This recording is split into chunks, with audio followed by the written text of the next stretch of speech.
Lutung Kasarung. Pada zaman dahulu kala, hiduplah seorang putri bernama Purbasari.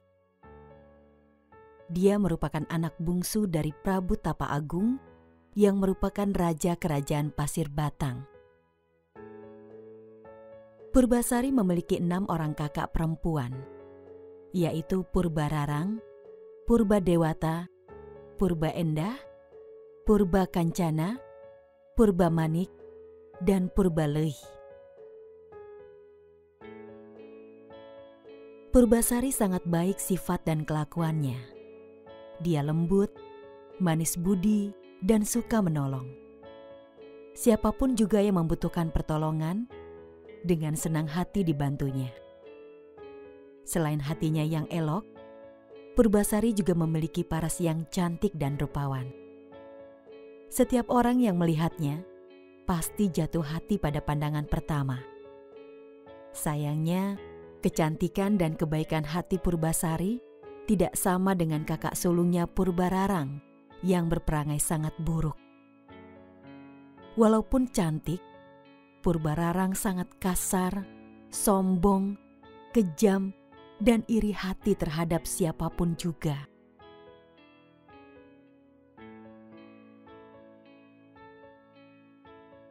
Setelah bertahta dalam waktu yang cukup lama, Prabu Tapa Agung berniat turun tahta.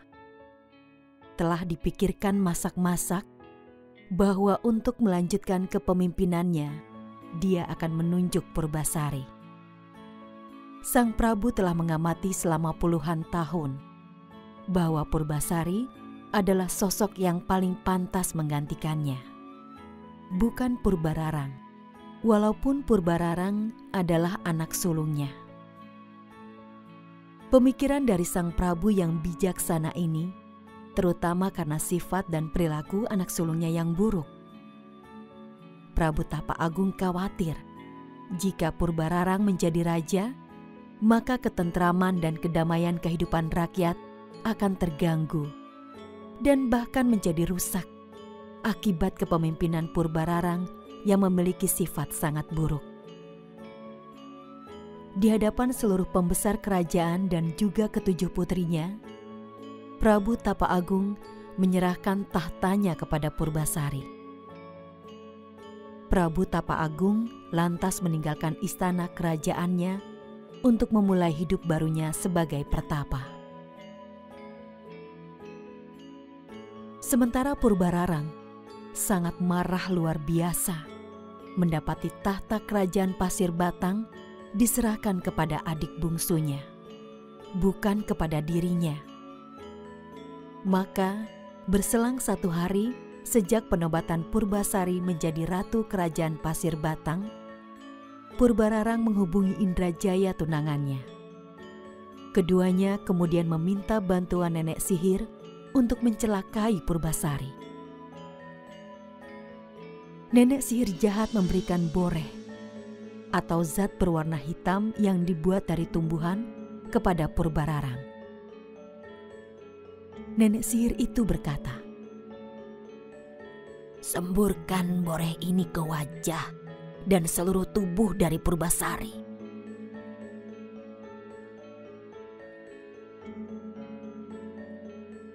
Purbararang segera melaksanakan pesan dari si nenek sihir.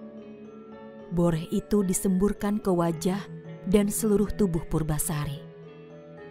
Akibatnya di seluruh tubuh Purbasari bermunculan bercak-bercak hitam yang mengerikan. Dengan kondisi tersebut, Purbararang memiliki alasan untuk mengusir Purbasari dari istana. Orang yang dikutuk hingga memiliki penyakit mengerikan ini tidak pantas menjadi ratu kerajaan Pasir Batang. Sudah seharusnya dia diasingkan ke hutan agar penyakitnya tidak menular, kata Purbararang. Purbararang kemudian mengambil tahta kerajaan Pasir Batang. Dia memerintahkan Uak Batara yang merupakan penasehat istana mengasingkan Purbasari ke hutan. Ketika Purbasari tengah diasingkan di hutan, terjadilah masalah besar di Kayangan. Pangeran Guruminda hanya berkenan menikah dengan perempuan yang kecantikannya setara dengan Sunan Ambu, ibunya. Sunan Ambu menjelaskan bahwa sosok perempuan yang secantik dirinya hanya akan ditemui Pangeran Guruminda di dunia manusia. Namun jika Pangeran Guruminda bersikeras ingin menemui wanita sesuai keinginannya itu, dia harus pergi ke dunia tidak dalam bentuk Pangeran Guruminda yang gagah dan tampan, melainkan harus dalam wujud penyamaran berupa lutung. Lutung Kasarung, namamu, kata Sunan Ambu. Apakah engkau bersedia melakukannya? Pangeran Guruminda menyatakan kesediaannya. Setelah menjelma menjadi seekor lutung kasarung, Pangeran Guruminda segera turun ke dunia manusia. Dia tiba di hutan. Dalam waktu singkat saja, lutung kasarung sudah menjadi raja para lutung dan kera di hutan tersebut. Hal ini sangat wajar, karena tidak ada kera dan lutung yang mampu menandingi kesaktian, kecerdasan, dan kekuatan dari Pangeran Guruminda. Lutung Kasarung mengetahui keburukan dan kekejaman dari Purbararang yang bertahta sebagai ratu di kerajaan Pasir Batang. Lutung Kasarung atau Pangeran Guruminda benar-benar ingin memberi pelajaran kepada ratu yang kejam tersebut. Maka ketika dia mendengar rencana Purbararang mencari hewan kurban di hutan, Lutung Kasarung membiarkan dirinya ditangkap oleh orang-orang suruhan Purbararang.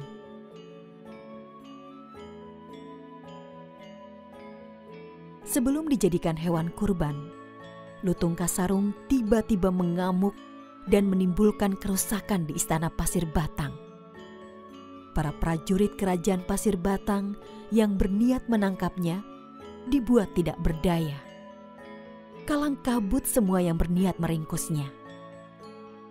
Lutung Kasarung sepertinya menunjukkan permusuhan dengan semua prajurit kerajaan Pasir Batang. Melihat kondisi prajuritnya yang terus terdesak, Purbararang meminta Uwak Barata untuk menjinakkan Lutung Kasarung.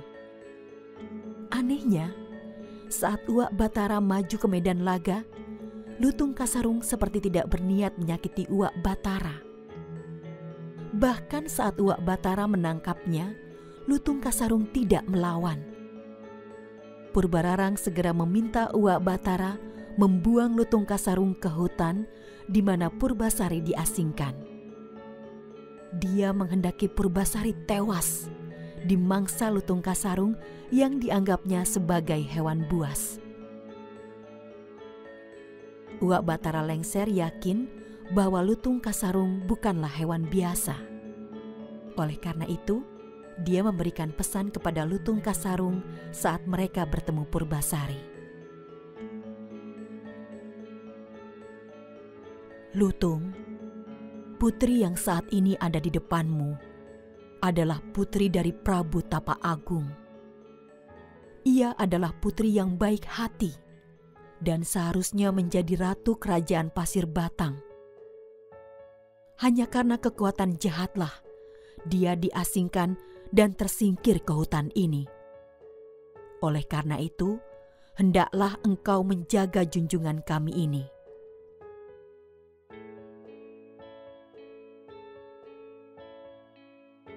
Lutung Kasarung menganggukkan kepala tanda mengerti. Maka sejak saat itu, Lutung Kasarung menjadi penjaga sekaligus menjadi sahabat dekat Purbasari. Dengan hadirnya Lutung Kasarung di sisinya, membuat kesedihan Purbasari perlahan sirna. Dia mendapatkan sahabat yang menghibur dan melindunginya. Untuk memenuhi kebutuhan sehari-hari, Lutung Kasarung memerintahkan para kera untuk membawa makanan dan buah-buahan untuk Purbasari. Kelembutan hati, kebaikan, dan sifat baik Purbasari membuat Lutung Kasarung semakin lama semakin sayang kepada Purbasari. Sedangkan sikap tanggung jawab, kepemimpinan, dan kecerdasan dari Lutung Kasarung membuat Purbasari menjadi jatuh cinta. Semakin lama, mereka merasa tidak dapat dipisahkan lagi. Tanpa diketahui Purbasari, Lutung Kasarung memohon kepada ibundanya, Sunan Ambu, untuk dibuatkan taman yang indah dengan tempat pemandian untuk Purbasari. Sunan Ambu lantas memerintahkan para dewa dan para bidadari turun ke bumi untuk mewujudkan keinginan dari putranya. Para dewa dan bidadari membuatkan taman dan tempat mandi yang sangat indah untuk Purbasari. Pancurannya terbuat dari emas murni. Dinding dan lantainya terbuat dari batu pualam. Air telaga yang mengalir berasal dari telaga kecil yang murni bersih dan dengan doa-doa dari para dewa. Para dewa dan bidadari menyebut taman yang indah itu Jamban Salaka. Selain dibuatkan telaga dan taman yang indah, para bidadari menyiapkan beberapa pakaian indah untuk Purbasari. Pakaian itu sangat indah dan lembut. Terbuat dari awan yang lembut dengan hiasan batu-batu permata dari dalam lautan. Tidak ada pakaian di dunia ini yang mampu menandingi keindahan pakaian Purbasari.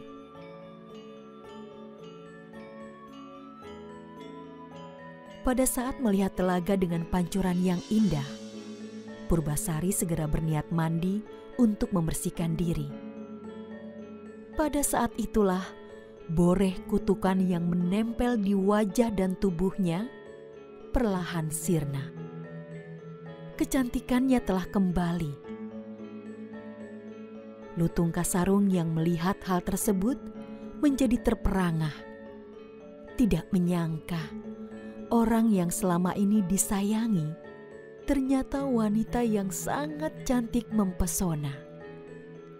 Bahkan kecantikan Purbasari dapat mengalahkan kecantikan dari Sunan Ambu.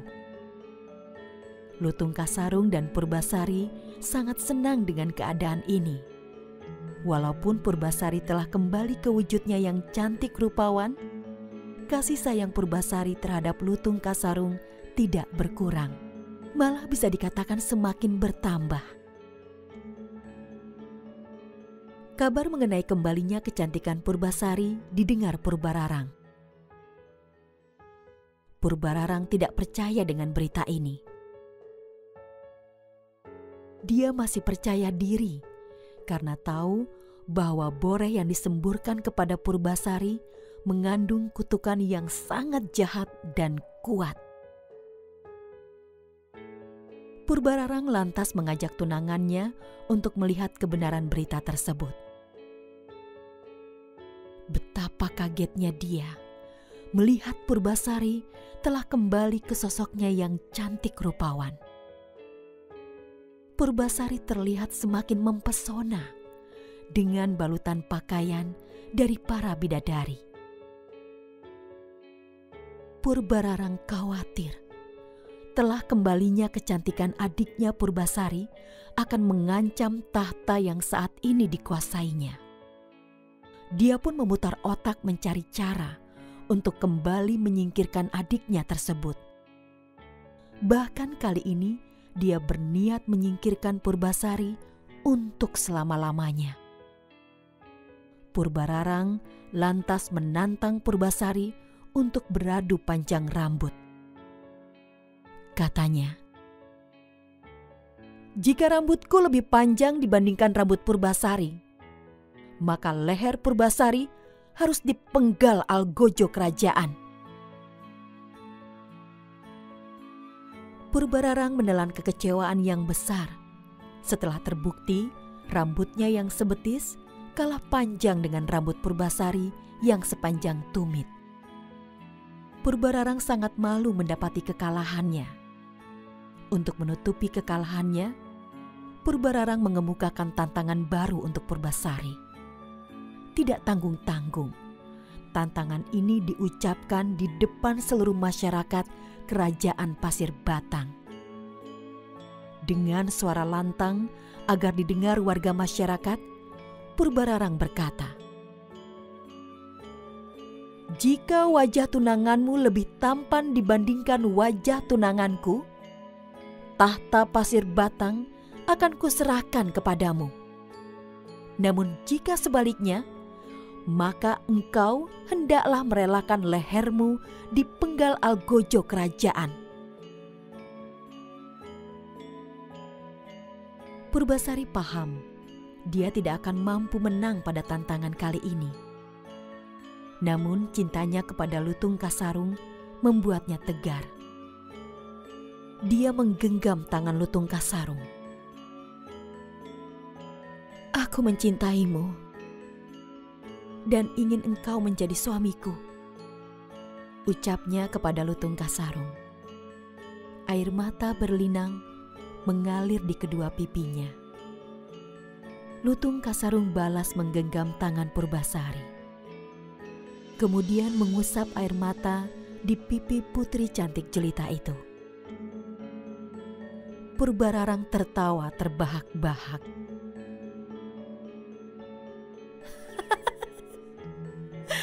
"Monyet hitam itu tunanganmu?"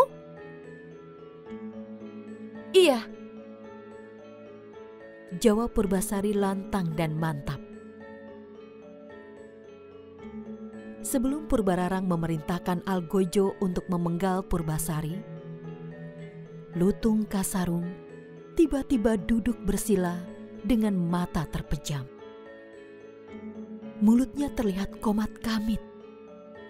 Tiba-tiba asap tebal menyelimuti tubuh Lutung Kasarung. Tidak dalam waktu yang lama, asap tebal menghilang. Sosok Lutung Kasarung dengan wajah jelek menghilang seiring berlalunya asap pekat. Berganti dengan sosok Pangeran Guruminda yang sangat tampan dan gagah. Terperanjatlah semua yang hadir di tempat itu. Mendapati keajaiban yang luar biasa tersebut. Betapa tampannya Pangeran Guruminda. Bahkan sangat jauh melebihi ketampanan Indrajaya tunangan dari Purbararang. Pangeran Guruminda lantas mengumumkan bahwa Ratu Kerajaan Pasir Batang yang sebenarnya adalah Purbasari. Purbararang telah mengalami kekalahan dari tantangan yang dibuatnya sendiri. Dalam kondisi seperti itu, Purbararang tidak dapat menyangkal dan mau tidak mau mengakui kekalahannya. Tidak ada lagi yang dapat diperbuatnya selain menyerahkan tahta kerajaan Pasir Batang kepada adiknya Purbasari. Dia pun memohon ampun atas kejahatan yang telah dilakukannya bersama Indrajaya tunangannya. Dengan kebaikan hatinya, Purbasari memaafkan kesalahan kakak sulungnya itu. Sejak saat itu, Purbasari kembali bertahta sebagai ratu. Segenap rakyat sangat bergembira menyambut ratu mereka yang baru. Dan sekaligus terlepas dari belenggu pemerintahan Purbararang yang jahat. Mereka semakin berbahagia mengetahui bahwa ratu mereka Purbasari menikah dengan Pangeran Guruminda yang tampan dan gagah. Purbasari dan Pangeran Guruminda pun hidup berbahagia. Nah, pesan moral dari cerita rakyat Indonesia Lutung Kasarung ini adalah kebenaran dan kebaikan akan dapat mengalahkan kebatilan dan kesewenang-wenangan. kebenaran pada akhirnya akan keluar sebagai pemenang.